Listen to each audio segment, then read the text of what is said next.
A melhor situação do Pazuello é a seguinte: ele sabia que tinha gente pedindo pichulé no Ministério da Saúde, tentou tirar, não conseguiu tirar porque forças políticas impediram, né? Forças ocultas impediram, e ele seguiu no Ministério da Saúde. Ou seja, prevaricou também, porque a única atitude que o Pazuello pode tomar não é simplesmente tentar mandar a pessoa embora. Ele poderia ter acionado órgãos de controle, PGR, Ministério Público Federal, CGU, TCU, enfim, pedido uma auditoria em contas, poderia ter feito 1 milhão de coisas que não fez, né?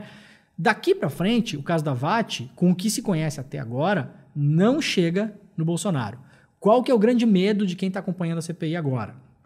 E eu falei com algumas pessoas ao longo da semana passada, ao longo dessa semana, os repórteres do Intercept em Brasília também falaram com muita gente, apuraram coisas, porque a gente realmente estava tentando entender, porque lá no começo da CPI, alguns senadores estavam falando para a gente assim, olha, isso aqui é briga de gangue. O que está acontecendo no Ministério da Saúde é briga de gangue.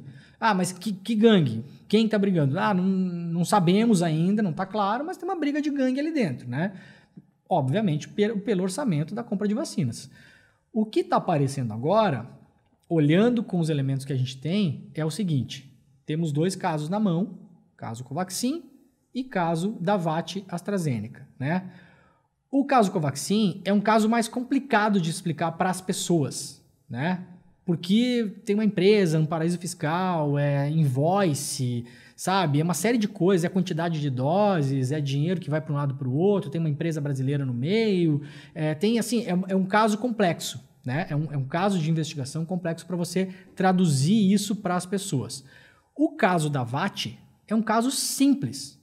É um caso que pediram $1 por dose de propina para comprar vacina no Ministério da Saúde. Ponto. Esse é o caso. Qual que é o cálculo que pode estar acontecendo agora em Brasília na cabeça de muita gente, né? O caso Covaxin pode abrir alguma chance de impeachment do Bolsonaro? Pode.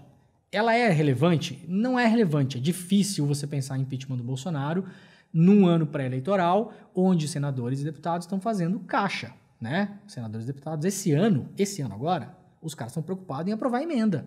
Você imagina o cara que é deputado federal lá de, sei lá, de Chapecó, sei lá, eu da onde lá. O cara quer aprovar a emenda para recapar o asfalto lá de Chapecó, porque o ano que vem tem eleição, esse cara quer se reeleger. Esse ano, não interessa abrir um impeachment para a maioria desses caras, né? Porque eles estão preocupados com outra coisa, estão preocupados com o 22. Ao mesmo tempo, o caso da VAT tem uma chance ainda mais remota de se falar impeachment, sem dúvida, né? Por um crime mais objetivo, que é o crime de prevaricação, que é o crime que leva o caso Covaxin, mas ele é um caso público, ele é um caso eleitoral mais interessante, ele é mais decodificável. Então, a turma que pode estar olhando para o caso Covaxin pode estar pensando, esse caso é forte, é um caso criminalmente forte, é um caso judicialmente forte, que pode levar, sim, a eventualmente uma denúncia do presidente da República. Vamos lembrar que o Bolsonaro está sendo investigado nesse momento pela PGR em Brasília, né? O Aras ali, o procurador, não queria investigar, mandou uma que, não, vamos esperar a CPI terminar, né? Daí a gente dá uma olhada nisso aí, e a Rosa Weber se fez desentendida e falou que eu não entendi direito, procurador, o que você está falando aí. Eu procurei aqui e não vi onde você está embasando essa ideia de esperar a CPI, não tem lugar nenhum, isso não está escrito em lugar nenhum. Aí o Aras se obrigou a dar andamento. Então, o Bolsonaro hoje, né, tem um processo de investigação na PGR, que é a responsável por investigar pessoas que têm foro, né, no caso do presidente da República, contra o Bolsonaro do caso Covaxin. Onde isso pode chegar? Isso pode chegar na PGR oferecer uma denúncia contra o Bolsonaro para o STF. O STF, ao receber a denúncia, pode rejeitar a denúncia ou aceitar a denúncia. A partir do momento que aceita a denúncia, o Bolsonaro vira réu. Então a situação se complica muito para o Bolsonaro. Só que para isso acontecer, vocês entenderam que é um caminho esquisito, né? Tem que convencer o Aras. E isso pode acontecer se o Aras for reconduzido para o cargo de PGR, que termina agora em setembro.